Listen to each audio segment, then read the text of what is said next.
C'est ça qui m'a toujours étonnée chez l'humain en fait. On est capable de se projeter ailleurs, mais pas chez soi.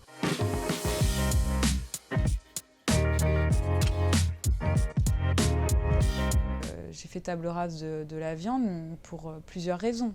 Une raison de santé, tout simplement, parce que j'en ai pas vraiment besoin en fait. Pourtant j'étais carnivore et je dirais que j'étais vraiment une grande consommatrice de viande. Et puis finalement, j'ai aucune carence. J'ai appris à vivre différemment et à consommer de la protéine différemment.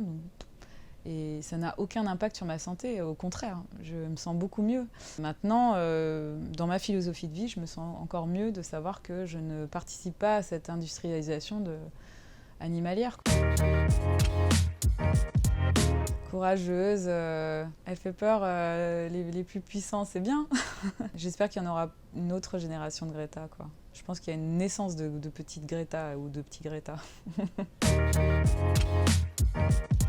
Moi, dans mon entourage, j'en entends beaucoup me dire il y a suffisamment d'enfants dans le monde, je vois pas pourquoi je ferais un enfant. Et c'est terrible parce qu'au fond, c'est se rendre coupable de quelque chose qui n'est pas de notre ressort, de notre responsabilité. Notre responsabilité à nous, c'est d'éduquer bien nos enfants et nos proches. Voilà. Après, peut-être s'investir un peu plus sur le terrain de l'éducation, pourquoi pas. Je leur dis à mes amis, ne réfléchissez pas que sur vous et votre problématique personnelle. Peut-être investissez-vous sur le terrain de l'éducation, allez travailler avec des ONG, je sais pas. Donnez un peu plus de vous dans ce cas-là.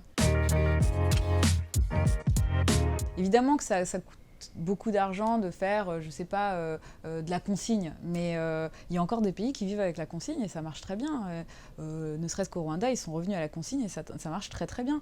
Le verre est quand même plus facilement recyclable que le plastique en l'occurrence.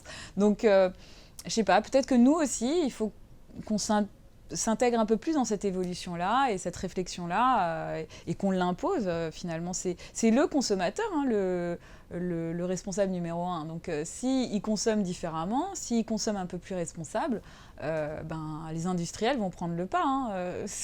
Finalement, c'est nous qui avons le pouvoir, les consommateurs.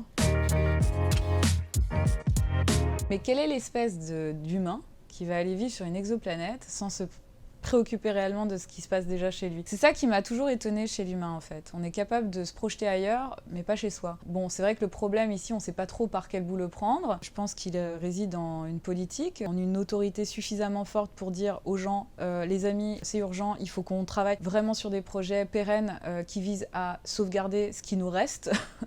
Cette terre a souffert de notre passage et en fait, on est déjà en train de se propulser dans d'autres sphères, de d'autres planètes. Enfin, je comprends pas, moi, en fait. Moi, si je pouvais éviter l'avion pour faire certains déplacements, j'adorerais, hein, parce que déjà, ça me fait peur. Et puis, je sais que c'est pas un geste très responsable. Mais en revanche, je n'ai pas de solution. J'espère qu'il y a des gens qui se penchent là-dessus. À la maison, on a banni les pailles en plastique. On a banni les brosses à dents en plastique. C'est des brosses à dents recyclables en bois. On se sert de recharge maintenant, on a du savon dur. Enfin bref, on essaye de faire un max, mais c'est pas simple, j'avoue. On est tous forcément responsables de ce qui nous arrive aujourd'hui. On a des smartphones, on a des réseaux sociaux. Finalement, on sait très bien que naviguer sur les réseaux sociaux, c'est pas forcément éco-responsable, mais c'est aussi une manière d'alerter les gens. Donc en fait, là où finalement on a l'impression de pas agir, on agit quand même. Donc on fait ce qu'on peut avec les moyens qu'on a, mais la seule chose, c'est d'avoir une conscience écologique. Aujourd'hui, je pense que ça devrait être vraiment l'urgence, même politique au fond. Il n'y a plus vraiment de couleur politique. La première couleur qui devrait dominer, c'est l'environnement, dans toute décision politique d'ailleurs.